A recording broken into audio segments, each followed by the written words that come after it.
Chapter number 6 है हमारा arrays से रिलेटेड। इसके अंदर हम लोग डिस्कस करेंगे हमारी एरेज क्या होती हैं, इनको किस तरह से डिक्लेयर किया जाता है, किस तरह से इनिशियलाइज किया जाता है। इसके अलावा इसके कुछ और हमारे पास टॉपिक्स आते हैं एरेज के अंदर। इसके अगर आउटलाइन को देखिए तो इसमें सबसे पहले हमारे पास आ जाता है इसका इंट्रोडक्शन। नेक्स्ट हमारे पास आ जाती हैं हमारी एरेज क्या होती है, इसकी डेफिनेशन, इसको किस तरह से डिफाइन किया जाता है। फिर उन्होंने एक एग्जांपल के थ्रू जो है हमें एरेज को समझाया हुआ है। फिर नेक्स्ट हमारे पास करेक्टर्स एरे का यूज़ करना है to store and manipulate the strings. और स्ट्रिंग्स क्या होती है, उसको किस तरह से मैनिपुलेट किया जाता है करेक्टर एरे का यूज़ करते हुए। ठीक है, फिर इसके अंदर जो सब टॉपिक्स आ जाते हैं, करेक्टर्स एरे को इनिशियलाइज करना विद स्ट्रिंग के साथ, initialize the character array with an initializer list के साथ। फिर accessing the characters in a string input into a character array के अंदर हम लोग इनपुट किस तरह से करते हैं। फिर इसकी आउटपुटिंग भी आ जाती है, फिर डिमॉन्स्ट्रेटिंग। ठीक है, नेक्स्ट 6.6 के अंदर हमारी स्टैटिक लोकल एरे क्या होती हैं और ऑटोमेटिक लोकल एरेज क्या होती हैं, इन दोनों के बारे में हम लोग डिटेल से डिस्कस करेंगे। Passing array to the function, अब एक फंक्शन बनाएंगे, उसके अंदर एरेज को किस तरह से पास किया जाता है। एरे की सॉर्टिंग आ जाती है। फिर हमारे पास कुछ इंपॉर्टेंट टॉपिक्स आ जाते हैं, जैसे सर्चिंग एरेज के थ्रू हम लोग किस तरह से सर्च कर सकते हैं, जिसमें लीनियर सर्च आ जाती है और बाइनरी सर्च आ जाती है। फिर मल्टी डायमेंशनल एरे आ जाती है हमारे पास। ये सारी हम लोग पास 1 डायमेंशनल है। नेक्स्ट हम लोग मल्टी डायमेंशन जिसमें 2 डायमेंशन पढ़ेंगे, इसको हम लोग इनिशियलाइज करना सीखेंगे। और फिर इसी 2 डायमेंशनल एरे की कुछ एग्जांपल्स हैं वो। फिर वेरिएबल लेंथ एरे है, उसको डिस्कस करेंगे। नेक्स्ट सिक्योर सी प्रोग्राम को किस तरह से इसको सिक्योर किया जाता है, इन सब के बारे में आज हम लोग इसके अंदर इस चैप्टर के अंदर डिस्कस करेंगे। तो हम लोग जो है वो चलते हैं अपने चैप्टर नंबर 6 की स्टार्ट लेते हैं 6.1 से। तो 6.1 में अगर हम देखें तो यहाँ पे सबसे पहले बताया हुआ है कि हमारी जो एरे है वो क्या है, एक डेटा स्ट्रक्चर है consisting of related data items of same types. यानी इसका मतलब ये है हमारे पास जो एरे है वो एक डेटा स्ट्रक्चर है जो कि हमारे पास जिसके अंदर जो है वो सेम टाइप का डाटा एलिमेंट्स होते हैं, डाटा आइटम्स होते हैं। ठीक है, सेम टाइप की वैल्यूज होती हैं, सेम डाटा टाइप्स के होते हैं। फॉर एग्जांपल अगर मेरे पास इंट है तो इसके अंदर बाकी जितने भी डाटा आइटम स्टोर होंगे वो सारे के सारे इंटीजर टाइप के ही होंगे। इसके बाद अगर मेरे पास करेक्टर है तो उसके अंदर सिर्फ करेक्टर के ही होंगे। ठीक है, और इसलिए हम लोग जो है वो इसको कॉन्टीजियस मेमोरी लोकेशन के अंदर भी स्टोर कराते हैं। कॉन्टीजियस मेमोरी का मतलब होता है कि हमारे पास एक ही मेमोरी होती है और जितने भी डाटा आइटम्स होते हैं वो सारे के इसी मेमोरी के अंदर स्टोर होते हैं। ठीक है, जैसे हमारे पास यहाँ पे ये एग्जाम्पल दिखाई गई है ये वाली। अब ये वाली पूरी की पूरी हमारे पास एक कॉन्टीजियस मेमोरी है। इसके अंदर ये जो ब्लॉक बने हुए हैं ये सारे के सारे शो करा रहे हैं कि ये एक ही टाइप के एलिमेंट्स हैं जो कि एक ही मेमोरी के अंदर स्टोर किए गए हैं। ठीक है, अब यहाँ पे हमारे पास इसको इनिशियलाइज किस तरह से करना है, डिक्लेयर किस तरह से करना है, इसको हम लोग थोड़ा सा डिस्कस कर लेते हैं। अब देखो हमारे पास ये है सी, यहाँ पे ये जो सी और कुछ इस तरह से बना हुआ है ये हमारे पास एरे का स्ट्रक्चर है हमारे पास। यानी एरे किस तरह से शो होती है वो कुछ इस फॉर्म में होती है।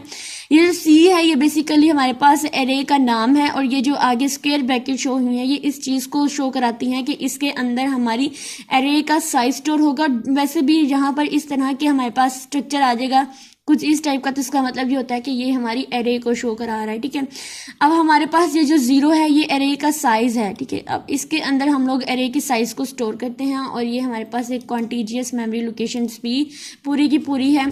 ठीक है, अब इसके बारे में थोड़ा सा और डिटेल पढ़ लेते हैं कि ये हमारे पास ये जो 0 है ये एक पोजीशन नंबर होता है हमारी एरे एलिमेंट्स का और इसकी वैल्यू हमेशा हम लोग इसको 1 काउंट करते हैं। अब ये जो 0 है इसको हम हमेशा 1 काउंट करते हैं। अब देखो इसमें मुझे एरे का साइज जो है वो नज़र आ रहा है, मेरे पास है 5, लेकिन आप कहोगे कि यहाँ पे तो लास्ट पे 4 लिखा हुआ है, 5 तो है ही नहीं, ये तो एरे का साइज 4 है। लेकिन ऐसा कुछ नहीं होता, ये जो 0 है ये शो करा रहा होता है हमारे पास 1 एलिमेंट को। ठीक है, इसके बाद ये जो C1 है ये शो करा रहा होता है 2 एलिमेंट्स को, ये 3rd नंबर वाले को, अब ये 4 वाले को और ये हमारे पास 5 वाले को शो कराता है। अब समझ आई, अगर हमारे पास 5 साइज कहेंगे तो ये हमारे पास 0 से 4 तक इसकी रेंज होगी।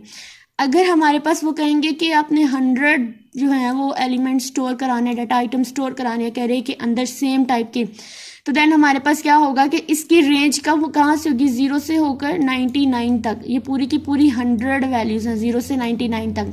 अब कैसे, अब यहाँ पर 0 है और हमारे पास एक ही मेमोरी के अंदर जहाँ C4 लिखा हुआ हमें लग रहा था कि यहाँ पे 4 साइज की एरे है, लेकिन यहाँ पे एक्चुअली ये 5 साइज की एरे है। हम लोग स्टार्टिंग पॉइंट देखते हैं। ठीक है। अगर यहाँ पे एरे का साइज 1 से शुरू होता 1 2 देन ये 4 हो सकती थी, लेकिन यहाँ पे 0 शुरू हुआ है तो इसलिए हमारे पास क्या होगा, ये 5 एरे हैं। तो अगर हमारे पास 100 का गएंगे तो C 0 होगा और फिर लास्ट वाला जो होगा वो C 99 होगा। ये 99 जो है ये हमारे पास 100 को रिप्रेजेंट कर रहा होगा, ये 100 को शो करा रहा होगा। ठीक है, अब हम लोग नेक्स्ट चलते हैं इसकी थोड़ी सी और डिटेल की तरफ इसी डायग्राम की। तो यहाँ पे देखिए सबसे पहले है to refer to a particular location element in the array we specify the array's name followed by the element's position number in a square brackets. अभी जो स्क्वायर ब्रैकेट थी इसके अंदर जो नंबर लिखा हुआ था वो हमारे पास था हमारा पोजीशन नंबर। अब ये स्क्वायर ब्रैकेट इसके अंदर 0 लिखा हुआ है, इसका मतलब इसका पोजीशन नंबर क्या है, 0 है। और यहाँ पे कौन सा एलिमेंट लोकेट कर रहा होगा, फर्स्ट वाला एलिमेंट। 0 का मतलब होता है 1 एलिमेंट, ठीक है, लेकिन इसका पोजीशन नंबर क्या होगा, 0 होगा।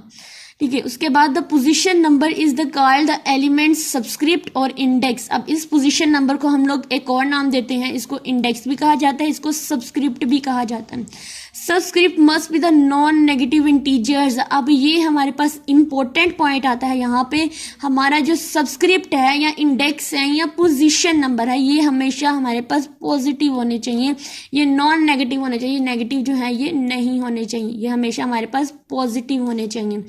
ठीक है, और इसके अलावा हमारे पास यहाँ पे लिखा हुआ है कि जो ऊपर वाली एग्जांपल है इसको हम लोग एग्जामिन करते हैं। Arrays name is C। अब ये ऊपर वाली एग्जांपल के अंदर हमारे पास जो एरे का नाम था वो था C।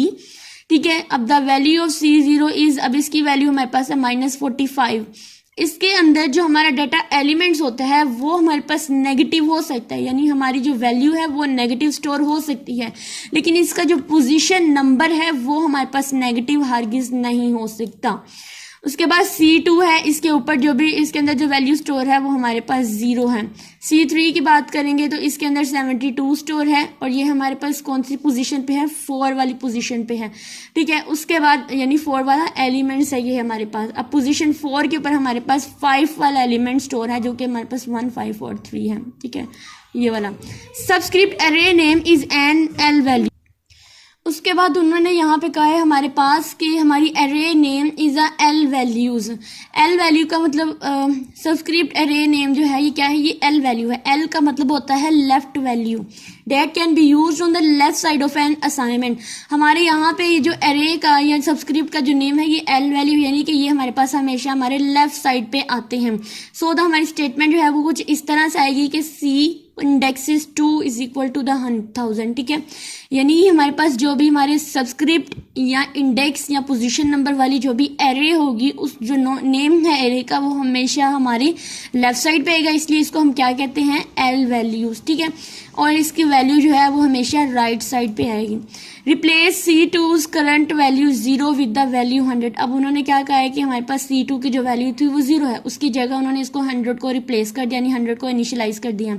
To print the sum of the values in array C first 3 elements we have write. अब प्रिंट एफ, अब हम प्रिंट एफ के अंदर क्या कर सकते हैं कि इन सबका सम भी ले सकते हैं बहुत इजीली। हम सिर्फ अरे के साइज से, जैसे हम लोग सिंपल वाले प्रोग्राम करते हैं उसके अंदर %d लगाकर हम लोग जो है वो सिंपल अपनी वैल्यूज़ को लिख देते हैं, अपने जो भी एलिमेंट्स होते हैं उनको लिख देते हैं। अगर सम करना हो तब भी हम लोग अपनी प्रिंटफ के अंदर सम कर सकते हैं। अब वो कह रहा है कि हम लोगों ने अब इस C0 पे हमारे पास क्या है, हमने ये पहले 3 जो हैं इन इंडेक्सिस नंबर को हम लोगों ने क्या करना है आपस में, इन 3 एरेज को हम लोगों ने आपस में कर लेना है, सम कर लेना है। तो हम लोग कुछ इस तरह से स्टेटमेंट को लिखते हैं। ठीक है, to divide the value of element 3 of array. अब अगर हमने डिवाइड करना है अपने एरे 3 को, 3 एलिमेंट्स को, तो हम लोग उसको सिंपल वही जैसे हम लोग सिंपल वाले प्रोग्राम करते हैं सेम इसका मेथड वही है, लेकिन इसका सिर्फ स्ट्रक्चर चेंज है। उसके अंदर हम लोग जिस तरह सिंपल टाइप के प्रोग्राम करते हैं ये भी सेम बिल्कुल वही होते हैं, जस्ट स्ट्रक्चर चेंज है। ठीक है, इस बात को हम लोगों ने याद रखना है कि एरे जो है वो कोई मुश्किल नहीं है, हमारे लिए बहुत आसान है। अगर हमें सिंपल प्रोग्राम्स आते हैं और एरे का स्ट्रक्चर आता है देन हमारे लिए बहुत ईजी हो जाता है कि हम लोग अपनी एरे को किस तरह से हम लोग सारा काम कर सकते हैं एरे के अंदर। अब यहाँ पे देखो हमारे पास जो थी नीचे जो ये पूरी की पूरी स्टेटमेंट्स गिवन थी प्रिंट एफ की, बिल्कुल सेम वैसी है जैसे हमारे पास पहले गिवन थी सिंपल प्रोग्राम के अंदर। ठीक है, सिर्फ इसका हमने सम करके दिखा देना। अब नेक्स्ट हमारे पास 3 array of C by 2 and assign the result of the variable x। ठीक है, अब नेक्स्ट हमारे पास देखें x टाइप का हमारे पास गिवन है और इसमें उन्होंने कहा है कि थर्ड एलिमेंट को 2 पे डिवाइड कर दें।